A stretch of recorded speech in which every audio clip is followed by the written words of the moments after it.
नमस्ते, तपाईलाई यो युट्युब च्यानलमा स्वागत छ। आजको भिडियोमा ट्रान्समिसन मोड भनेको के हो र यसमा जुन तीनवटा हुन्छ त्यो कसरी केलाई के भनिन्छ र हार्डवेयर त्यसपछि फर्मवेयर र सफ्टवेयर भनेको के हो सिम्पली त्यसको जानकारी दिनेछौँ। पुरै भिडियो हेर्नुलाई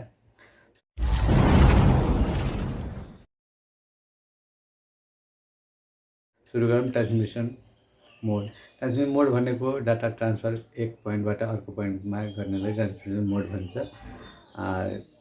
नेटवर्किङतिर भन्दाखेरि सर्भर टु क्लाइन्ट ट्रान्सफर गर्ने एउटा सिस्टम हो, त्यसलाई ट्रान्समिसन मोड भन्छ। ट्रान्समिसन मोड तीन थरीको हुन्छ, तीन प्रकारले गर्न मिल्छ। फर्स्टमा हुन्छ तपाईको सिम्प्लेक्समा के हुन्छ भने नामै सिम्पल छ। सिम्प्लेक्समा तपाईको सेन्डरले रिसिभरतिर डाटा मात्रै पठाउन मिल्छ, रिसिभरले यता सेन्डरतिर चाहिँ पठाउन मिल्दैन। एउटा ट्रान्समिटर हुन्छ, एउटा रिसिभर हुन्छ। ट्रान्समिटरको काम ट्रान्समिट मात्रै गर्ने, रिसिभर काम रिसिभ मात्रै गर्ने हुन्छ, त्यसले सिम्प्लेक्स भन्छ। सिम्प्लेक्स जस्तैमा टेलिभिजन रिसिभर भयो, अनि तपाईको एफएम रिसिभरहरू यो वान वे हुन्छ, उताबाट मेनबाट आउने हुन्छ र हामीले टिभीबाट रिसिभ गर्ने हुन्छ। टिभी रिसिभरबाट उता पठाउन मिल्दैन, सिम्पल एक्जाम्पल हो। त्यसपछि हुन्छ हाफ डुप्लेक्समा के हुन्छ भन्नाले यो सेन्डर भयो रिसिभर भयो, यताबाट यता जान्छ, यताबाट यता नि जान्छ, तर एक टाइममा एउटाले मात्रै पठाउन मिल्छ। यसले पठायो भने यसले पठाउन मिल्दैन, रिसिभ गर्छ। यसले पठायो भने यसले रिसिभ गर्ने हुन्छ।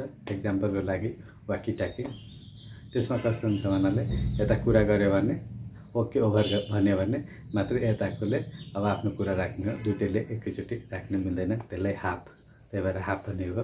त्यसपछि फुल डुप्लेक्स हुन्छ। फुल डुप्लेक्समा के हुन्छ यताबाट र यताबाट टु वे कुरा गर्न मिल्छ, यताबाट नि मिल्छ र यताबाट नि मिल्छ। त्यो भनेको हामीले अहिले युज गर्ने मोबाइल फोन हुन्छ, यताबाट बोले नि हुन्छ, यताबाट बोले नि हुन्छ, दुईटैले सुन्न मिल्छ, त्यसलाई फुल डुप्लेक्स भन्छ। अब कुरा हुन्छ हार्डवेयर, फर्मवेयर र सफ्टवेयर। हार्डवेयर भनेको नर्मल्ली हामीले टच गर्न सक्छौँ, त्यसलाई हार्डवेयर भन्छ। जस्तै किबोर्ड भयो, माउस भयो, सबैले टच गर्न मिल्छ, त्यही भएर हार्डवेयर भयो। फर्मवेयर भनेको त्यो हार्डवेयर चलाउनको लागि त्यो भित्र एउटा नर्मल सिम्पल सफ्टवेयर हुन्छ। त्यो हार्डवेयरलाई एक ठाउँमा राख्नको लागि जुन सफ्टवेयर युज गरिन्छ त्यसलाई फर्मवेयर भन्छ। त्यो चाहिँ अपडेट हुन्छ तर त्यसलाई चेन्ज गर्न चाहिँ मिल्दैन। जस्तै मदरबोर्डमा जुन सुरुमा हाम्रो ब्यास आउँछ त्यो भनेको एउटा फर्मवेयर हो। मोबाइलमा पनि फर्मवेयर हुन्छ, जुन कि कहिलेकाहीँ हार्डवेयर अपडेट भनेर पनि आइरहन्छ, त्यो हार्डवेयर रिलेटेड हुन्छ। त्यो चाहिँ सानो केबीदेखि एमबीसम्म हुन्छ। त्यसपछि हुन्छ सफ्टवेयर भनेको हामी सबैलाई थाहा छ, सफ्टवेयर भनेको कलेक्सन अफ प्रोग्राम हो, त्यो एउटा ठुलो प्रोग्राम नै हो।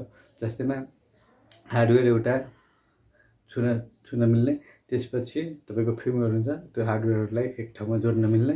त्यसपछि तपाईको नर्मली जस्तैमा विन्डोज 11 अहिले चलिरहेछ, त्यो एउटा अपरेटिङ सिस्टम भयो, त्यो फर्मवेयरभन्दा माथि हुन्छ। र अपरेटिङ सिस्टम माथि जुन हामीले विन्डोज अफिसहरू राख्छौँ त्यो सबै हामीले स्काइप, यता मेसेन्जर, फेसबुक जुन चलाउँछौँ त्यो एउटा सफ्टवेयर भयो। त्यसरी हामीले सफ्टवेयर भनेको कलेक्सन अफ प्रोग्राम भयो, फर्मवेयर भनेको एउटा सानो त्यो हार्डवेयरलाई कनेक्सन गर्ने एउटा सानो प्रोग्राम भयो, त्यसलाई फर्मवेयर भन्छ। खास भिडियो हेर्नुभएको धन्यवाद, थ्याङ्क यू।